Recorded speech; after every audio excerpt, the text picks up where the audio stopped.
Hello friend, welcome back to my channel. તો friend, આજે આપણે મિરર વર્ક શીખીશું। તો એક વ્હાઇટ બ્લાઉઝ છે, તેની સ્લીવમાં હું મિરર વર્ક કરી રહી છું। સ્ક્વેર મિરર છે તે હું ભરી રહી છું। તો જો તમારે પણ મિરર વર્ક શીખવું હોય તો વિડીયોમાં જોઈ અને મારી સાથે સાથે તમે શીખી શકો છો।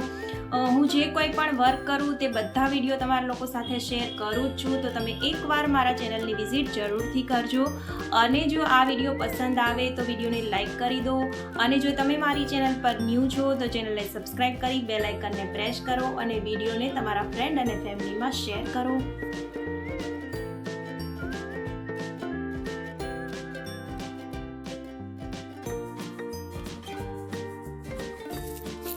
તો હવે અહીં મેં વ્હાઇટ કાપડ લીધું છે। બ્લાઉઝનું કાપડ છે વ્હાઇટ, 1 મીટરનું કાપડ છે અને સ્ક્વેર મિરર લીધા છે અને કોટન થ્રેડ લીધો છે અને આ રીતની રિંગ લેવાની છે।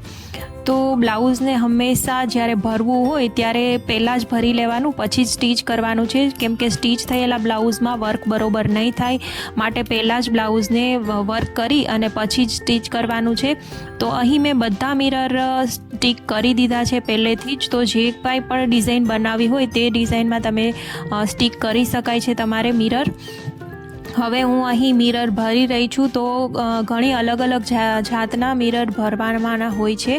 તો અહીં સાંકડી મિરર છે તે પણ ભરાય છે અને આ જે ઉપર નીચે એક સરખું વર્ક આવે તે પણ કરી શકાય છે। તો હું બંને વર્ક કરું જ છું। તો અહીં હું ઉપર નીચે એક સરખું વર્ક આવે તે મિરર હું ભરી રહી છું। તો એ કેવી રીતે ભરું છું તે તમે વિડીયોમાં જુઓ અને છેલ્લે સુધી જરૂરથી જોજો, કે જેથી કરીને તમને ખ્યાલ આવે કે કેવા લાગે છે આ મિરર ભરાતા। અને જ્યારે ભરાઈ જાય ત્યારબાદ જ સ્ટીચ કરવાનું છે બ્લાઉઝને, તે પહેલાં નથી કરવાનું। તો માર્ક કરવા માટે જો તમારી પાસે સીવેલું બ્લાઉઝ તૈયાર હોય તેની તમે સ્લીવ આની ઉપર રાખી અને માર્કિંગ કરી શકો છો કે ક્યાં સ્લીવ આવે છે અને ક્યાં ગળાની પેટર્ન આવે છે।